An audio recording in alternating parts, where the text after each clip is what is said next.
जी, तो ऑयल में मैंने आपको बताया था उस टाइम हम यहाँ पे ट्रेड कर रहे थे इस कैंडल पे लास्ट टाइम। तो मैंने आपको बताया था कि हमारे पास जो है सपोर्ट है इस टाइम 100 ईएमए की चल रही है along with the previous high.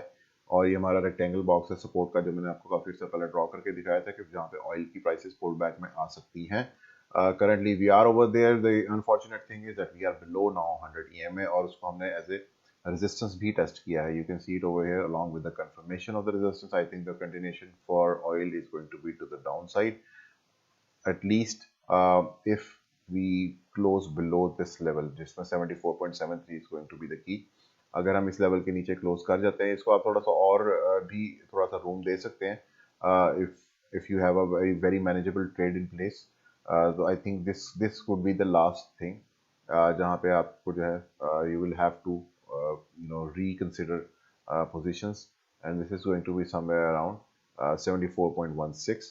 74.16 के अगर नीचे डेली क्लोज मिलता है, I think there is going to be further continuation to the down side. And मैंने आपको बताया था कि जब भी ब्रेकआउट सिचुएशन होती है, ब्रेकआउट हमने इस लेवल से किया था, यहाँ से बेसिकली किया था, लेकिन हमारे पास जो हाई जिसमें आप कहते हैं कि confirmation to the long side जो है वो हमें यहाँ पे मिली थी, ठीक है, इस कैंडल के साथ। तो जब इसके साथ कंफर्मेशन मिली, उसके बाद आपने देखा कि हमने वापस आए, रीटेस्ट किया इसको सपोर्ट के तौर पे, और फिर ऊपर चले गए।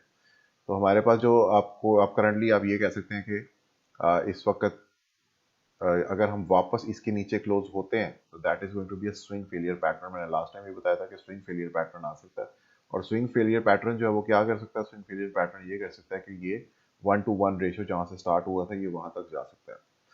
Although I am not saying कि हम ऑयल जो है वो $61 पे जा रहा है, लेकिन मैं आपको बता रहा हूँ कि जो स्विंग फेलियर पैटर्न है दोज आर वेरी डेंजरस। और उसमें हमारे पास अभी तक नजर आ रहा है कि this could be a swing failure because we are below 100 EMA and also very near our last support to remain bullish. इसके बाद मैं एटलीस्ट बुलिश नहीं रह सकता ऑयल के ऊपर। I'll have to rethink about it for the next at least 1 or 2 weeks or 4 weeks or maybe a few months as well.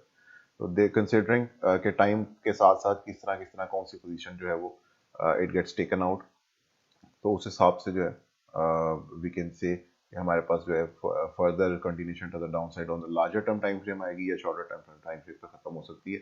Although I think we are very near close, maybe we get retested a quick retest without having a close below 200 simple moving average, वो भी हो सकता है। लेकिन मैंने आपको बताया कि जो स्विंग फेलियर होता है मोस्टली क्या होता है कि उसमें वापस जो निचली साइड का मूव आता है that is very brutal. Although ये ऑयल है, फंडामेंटल ऑयल के कुछ डिफरेंट है इस वक्त, ये खाली टेक्निकल पे ट्रेड नहीं होता।